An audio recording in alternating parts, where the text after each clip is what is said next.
The following is an original audio series from Sierra International Machinery, Pile of Scrap, with your host, John Sacco.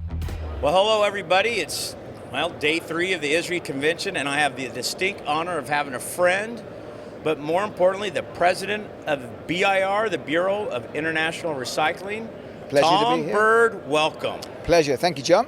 But Tommy, your son, Yep. is 13 years old now. He plays rugby. 14 now. 14, oh my God. Yeah, 14. So he plays rugby, though, in soccer. So America's probably not your best rugby country in the world. We're getting up there in soccer, not the, or football, as you call it. Yeah, well, the soccer team's strong here. There's a lot of good US soccer players playing in the Premier League in the UK. But rugby's also pretty strong. From time to time, you put out a pretty good international team. Well, we're trying. We got a big match today, USA versus Mexico. So this World Cup, it's a big game. Yeah, it's a big match. So anyway, let's game. get down to it. You spoke at our board of directors, at ISRI board of directors, and I thought your words, as I commented, was brilliant because you have an excellent grasp. But the word recycling in your sphere of influence, do you see the same influence from policymakers, regulators that are trying to work against our industry as we do here in the United States? Very much so. I think there's a lack of understanding of exactly what we do. And I think if you take a look at the recycling industry over the years, we probably haven't been as coordinated as we should have been in getting our message across. We're much, much better at that now. And when you're talking about regulations, yes, I mean, for example, in Europe right now, we're faced with potential disruption to our ability to export material out of the European Union. Which we have to oppose on all levels because we got to continue to promote the free trade, open and fair and free trade. That's what ISRI's always been about. Absolutely, and as you've said many times, and I know it's very close to your heart. We do not produce waste. We produce a resource. We are resource. We are, call it what you will, secondary raw materials, resources. I like to call it a commodity because nobody ever thinks of commodity as a trash, a waste, junk. A commodity, nobody calls wheat, wheat's a commodity, right? Exactly. Nobody calls that junk, nobody calls that waste, right? Exactly. So that's why I like the word commodity, and I also like to say the recycling industry, we are the original environmentalist. We were green long before it was fashionable. Green before green. Exactly. Yeah. So tell us about what's going on. Well, let's get right down to it. We got a big issue with this Ukrainian, Russia. Yeah. I'm going to call it a war because to me, I'm watching a war. Oh, it's very much a war. Now, you, as the president of BIR, you have Russian federations that are member and Ukrainian. How do you navigate this? Yeah, no, it's a difficult one. And I think, as Ruslan is now a member of BIR, the National Association for Russia, and Arnaud, the Director General of BIR, and myself, we were due to go out there this year to support their conference. But of course, travel is a little bit difficult, impossible now there. And we have Ukrainian members, and there are a couple of individuals that I know very well from the Ukraine who have been caught up in this conflict, regular attendees at BIR, involved in the industry, and it's a tragedy. And the problem is that when you look at it this isn't about Russians and Ukrainians. This is a policy decision taken by something that's outside of the Russian people's control. Are you getting any pressure from members that you should not allow a Russian delegate? No, not at all. Not at all. I think because I think they would be more helpful in ending the conflict than they would.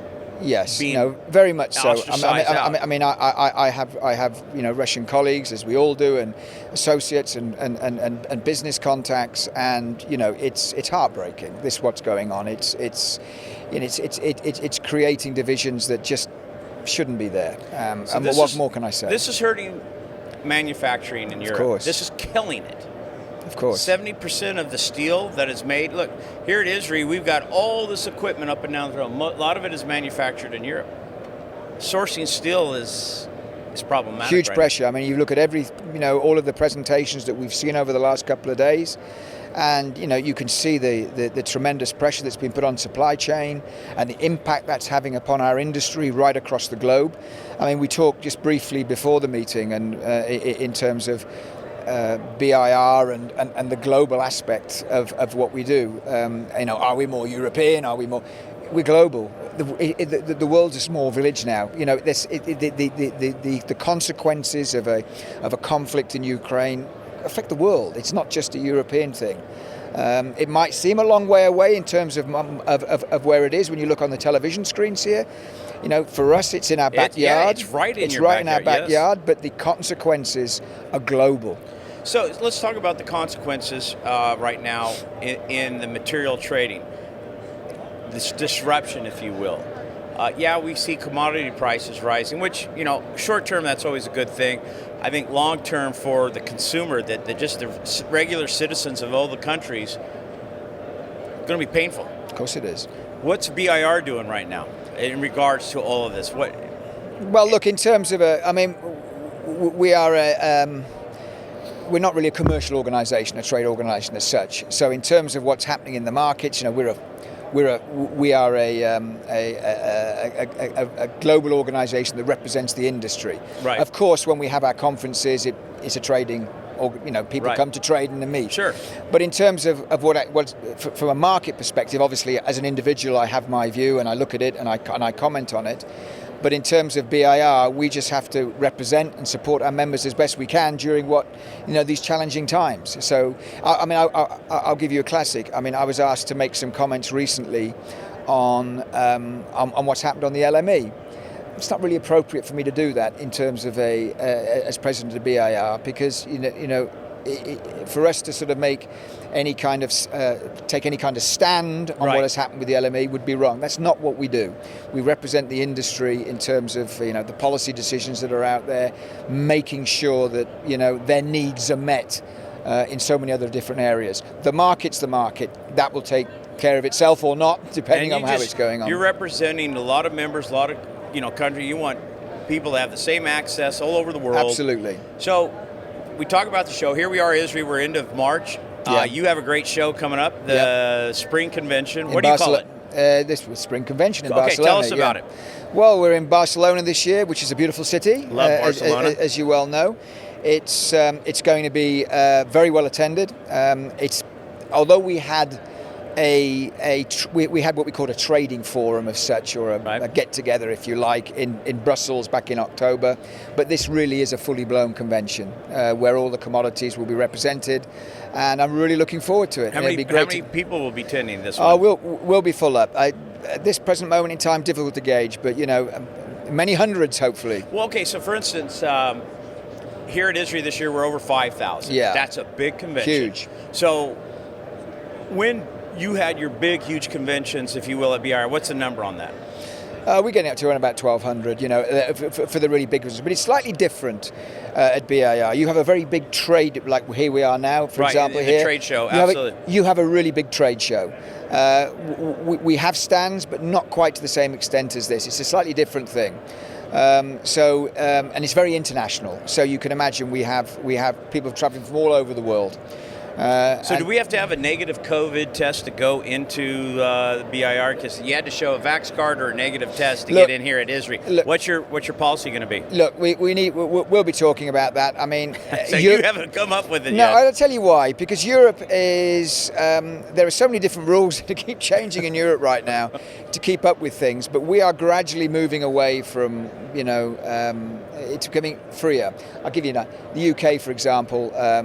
No form filling as of last week now. So when I travel back to the UK at the end of this week, I don't have to fill out any passenger locator forms and all of that. That's all stopped. So each month it's changing. So hopefully by the time we get to Barcelona, the only restrictions will be what you need to get in from whichever country you're traveling into Spain itself. So. Well, let's just hope though, come May, because my wife and I are traveling to Barcelona. We're going to do a little European after Barcelona. We're going to go see our Italian manufacturers. And then we're going to go to your daughter's wedding. You got a big wedding coming up, Mr. Tom. Yes, I do. I got one this year and one next year. I have twin daughters, and they're getting married a year apart. Yes, in June. I won't say my oldest daughter by 17 minutes is getting married in June. Yes, right. And absolutely delighted that you and Monica I'm looking are coming. forward to it. I mean, I'm really happy. With COVID and this pandemic really, on the downward trend, let's just hope we don't get over it, because I've always enjoyed traveling. I've always Yeah. enjoyed the BIR. You know, when I was chairman of ISRI, I traveled to the BIRs, and it was you, Mick Wright, Mick Wright, yeah. and Robert Voss. Yeah. The three of you Yeah. befriended me, Yeah. and because I could talk football or soccer, Yeah. but you three befriended me, and from that point on, I go, I'm going to BIR. I have friends now. Yeah. And I think it's great. And Oh, that's it's part great. of it. You Yeah, come yeah, here. yeah. You got friends here. Yeah. Yeah. You've been busy. It's lovely to see everyone here. Yeah. Well, yeah. isn't it As great I said, to be back together again? Yeah. So, what's your term as president of BIR? Look, it's been challenging, as you can imagine. I mean, you know, I was talking to Gary. You know, Gary sort of has been president during the pandemic period. Unfortunately for Gary, he's only got a couple of years, so he's now sort of, you know, he's up now 20. I think he's 20 to 22. So he's up there's now. election tomorrow. Yeah. And his tenure as chairman. So he's had a pretty rough deal, you know. So for me, I've had sort of 2 years of pandemic, but fortunately, I'm up until 2023, so next year. So I've got another full year to do where I can do my job as president. Now, can you do more, or is that just a drop dead deadline like here at ISRI? It's 2 years and you're done. It's what it is. It is 2 and 2. So it's 2 years and 2 years. I mean, at the end of 2 years, you then sort of have it's a formality, but nevertheless, you know, if you do a pretty poor job, you can always get ousted. But at the end of 2 years, you then have to just get re-elected for they your might final do it 2 a years. lifetime with you. You're doing such a good job. Well, You're navigating this. But it has been a challenge, and I you know, I felt for Gary in doing what he's had to do with the conventions he had to miss, and you know, part of being president or chair of ISRI, and in my case president of BIR, is it gets a chance to get out, to meet people, to promote the industry, to get involved on a lot of the stuff with policy organisation and what's going on. The one thing that's come out of this, I guess, that's been positive in a sense, is that we have been very engaged with the national associations. So as I mentioned in my speech the other day, you know, I was talking about how close now BIR as the world, the pinnacle of the recycling industry, right, and how close now our relationship is with ISRI. And you know, I had a superb relationship with Gary Champlin, and Robin Viner, fantastic team out of Washington. I mean, when I was chairman, she's great. the best. And Adina, of course, and Adina's like, I mean, huge amount of time for these people. They've been a huge support to BIR. And as I said, during that period, because we've had to connect, and you know, particularly when we talked about, you know, the recycling being essential, right, and getting that message to governments, we work very closely on that. So it's actually, despite us not getting together in person, it's brought us closer together because we've had to work on so many issues. And I think what we that are kind important. we found out, you know, when that you could stay open because recycling is essential, right? So now the challenge. And I've been on this, you know, Sierra, with my messaging on LinkedIn, our messaging in our company. Nothing in this world gets made without the recycling industry. You can't make this building without recycled steel, copper, aluminum, et cetera, et cetera, et cetera. And I think that's a big, important message, and that's worldwide. We have to continue the message. Our industry really supports, you can't make a car without recycled metal. Yeah. So, it's really important that this message continues, this cooperation continues, because as this new world that we go out into, because the world changed just a few weeks ago with the conflict, that we need to end the conflict, understand that our industry supports, saves, you said in your speech, and it was 150 million tons? In Europe alone, the use of steel scrap, and I'll quote Europe because we got the latest figures on that the other day, in using steel scrap in steel making in Europe alone saves 150 million tons of CO2 gases alone, just by the use of... See, that's incredible. I mean, these numbers are colossal. And that's just steel. How about aluminum? How Absolutely. about plastic? How about paper, copper? The whole thing. The whole thing. The CO2 savings, the energy savings, and particularly when we talk about energy, what's happening now and the cost of energy, you know? I mean, you know, we are the future. This industry is the future. This is interesting. Energy. Europe has gone away from nuclear. Do you see it coming back? Look, you know, I mean, I got to, you know, my views on that, you know, I think it was, I hope, I mean, look, you know, I mean, you take a look at where we are at the moment, you know, it's, I think it says it all, doesn't it, John? Well, you know, I met one time a few years back with the former founder of Greenpeace, Patrick Moore, and he talked about the fossil fuels versus nuclear energy, and then I challenged him. I said, well, Chernobyl and 3 Mile Island. He says, how many people died, John? And I said, I don't know, maybe 100. He goes, you know how many people die a year from a machete? Are we going to ban machetes? Interesting, yeah. And I Yeah. But it's bad if something happens. That's I think, and in this Yeah. war. Yes, I mean, you got these nuclear power plants that everybody's going, oh my God. And it's interesting because that's what people are actually talking about. They're not. They haven't been talking about so much. It's there in the background. The N word, as they saw the nuclear word, they keep talking about. And it's there in the background. But the big fear is, as you quite rightly said, the nuclear power plants being destroyed or damaged. And that's the big scary part for me about this war right now. Are people more scared from damage from a conflict, terrorism, or from malfunction, do you think? What do you think the fear is now? Around nuclear power? Yeah. I think this particular crisis that we're witnessing at the moment, and I think at the early stages of the war, when there was the power station was taken over, the one power station, sure. I forget the name of it, and they were actually, there was some artillery fire that landed pretty close to it. I think that really did make people, get kind of jittery. And I think that at the moment, I suppose if you were to ask somebody what's your biggest fear, they would say a conflict like this. Right. I think with things like terrorism and so on, I think the security and all the rest of it, we've had them around for a long time. I'm not so sure, but I think certainly in a conflict where a stray artillery shell could do an awful lot of damage. Yeah, that would.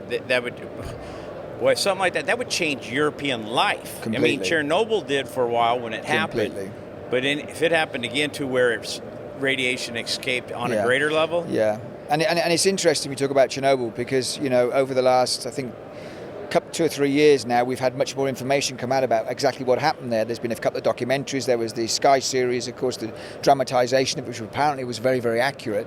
And you actually look at that and you see how close we were to a major incident. Yeah. And I think that's why sort of, when we see what's happening in the Ukraine now, of course, because Chernobyl was in Ukraine. And most people wouldn't know that. Exactly. So, all right, so as we move forward, I want to talk real quick. Where's your fall show going to be? Do we know yet where the fall conference, the BIR conference is going to be? Yes, we are. Hopefully Dubai. Dubai is the thought. I've never been to Dubai. I want to go. Having in Dubai gives me an excuse to go. Yes, interesting. and I've literally just come away from a meeting now where I was speaking to someone. And certainly that region, but there's also another place up the road called Abu Dhabi that also sounds very interesting as well. So I think, probably Dubai. I think we're going to settle on that. We'll be firming that up soon. I'm looking forward to that because I've never visited there. I want to. That's something Monica and I want to do. And then, of course, you and Rachel are going to be there. Place, our little cloney, our little travel group. We're going to go. Yeah. But, Tom, thank you for coming in Pleasure. I think under your leadership, and because of the crisis of the pandemic, bringing the trade associations, ISRI and BIR together even closer, working on a closer relationship, I feel it, and I feel like it's no longer us, them, it's us together. Yeah. And you're doing a great job, your leadership. Thank you very much. Appreciate it. And your support as well. I mean, I love it. You guys coming over from the US, it's such an important part of BIR, have your influence and your input in it, which you yourself, obviously George and the team. It's fantastic. And it's really important that, we have our American friends come and join us. Well, I think it's, again, the world is one, and this recycling industry, we're one industry, just separated by borders and oceans, if you will. So exactly right. Thank you for coming on. Pleasure. Thank you for joining me. Thank you for your insights to what's going on. And hey, let's hope everything settles out and we're back to life as normal. But I look forward to seeing you here for the next few days and then coming up soon in Barcelona. Thanks so much, John. Likewise. All right. Well, that's it for another version of Pile of Scrap. This has been a Sierra International Machinery original audio series. Thanks for listening. Please share this podcast and make sure to subscribe.